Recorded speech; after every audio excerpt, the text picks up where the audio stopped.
যে আপনার জন্য ডিসিপ্লিনটা পাঠাচ্ছে রাখা আমাদের প্রিন্ট করে দেবে। আগে এটি এভাবে ছিল যেখানে আগে জমা দিচ্ছি তখন জমা দেওয়ার পর তারা একটা ডেট দিচ্ছে কিন্তু এখন আবার আমাকে 14 তারিখ দিয়ে দিয়েছে, কিন্তু আমার এটা দরকার ছিল 10 থেকে 12 তারিখ থেকে। এখন আমি বলবো ভাই এটা এই সিস্টেমের বাইরে আমার করা কিছু, কিন্তু আমি যদি 14 তারিখে না পাই তাহলে তো আমার ছেলে যেহেতু কোনো বিষয়ের জন্য বা অথবা কিছু আবেদন করবো সেটা তো আমার জন্য ক্ষতিকর।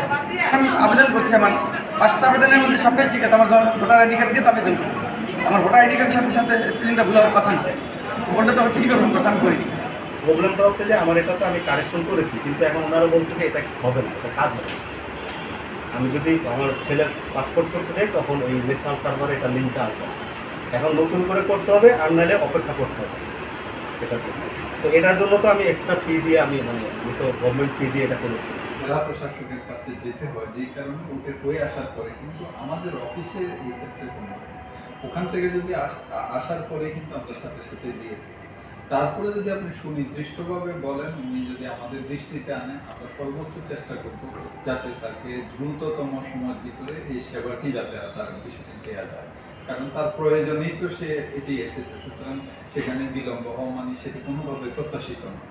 করার নির্দেশ দেওয়া হয়েছে বিশেষভাবে আঞ্চলিক পর্যায়ে এবং সকল আঞ্চলিক নির্বাহী কর্মকর্তাদেরকে নাগরিক সেবাগুলোর ক্ষেত্রে যেন কোনো রকমের বিলম্ব যাতে না হয়।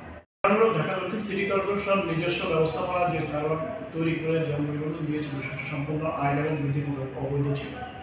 আমরা বারবার তাদের সাথে যোগাযোগ করি এবং বলি যে আপনারা আমাদের মূল সার্ভারের কাজটা করেন, কিন্তু ওনারা আমাদেরকে ইগনোর করেছে। এবং এই বিষয়ে এই বছর মে মাসেও তাদেরকে মন্ত্রণালয়ের সুস্পষ্ট নির্দেশ দেওয়া হয়েছে মূল সিস্টেমে কাজ করার জন্য, তারা সেই নির্দেশও মানেনি। অবশ্যই গত আগস্ট মাসের 14 তারিখ থেকে তারা আমাদের মূল সার্ভারে এসেছে। এখন ঢাকা দক্ষিণ সিটি কর্পোরেশনের যারা নাগরিক আছেন তাদের জন্ম নিবন্ধনের কোনো অসুবিধা নেই। ইতিমধ্যে মন্ত্রণালয় নির্দেশ দিয়েছে যে সমস্ত নাগরিক তাদের নিজস্ব সার্ভারে জন্ম নিবন্ধন করছে তাদেরকে আমাদের মূল সার্ভারে অন্তর্ভুক্ত করার জন্য, এবং দক্ষিণ সিটি কর্পোরেশনের নির্দেশ দেওয়া হচ্ছে সকল ডাটা আমাদের কাছে হস্তান্তর করার জন্য। জন্ম নিবন্ধনের যে কারেকশনটা হয়, কারেকশনটা হলো আমাদের জন্ম নিবন্ধন আইন 2004-এর 15 ধারা অনুযায়ী কারেকশন হয়, এবং কী কারেকশন কোন পর্যায়ে আইনে করা আছে। ফলে এটা আপনি যে নিবন্ধক অফিস থেকে জন্ম নিবন্ধন সনদটা নিয়েছেন সেই নিবন্ধক অফিসে কারেকশন আবেদনটা করবেন, এর থেকে একদম উপরে অফিস এটা অ্যাপ্রুভ করে, মানে অনুমোদন করে।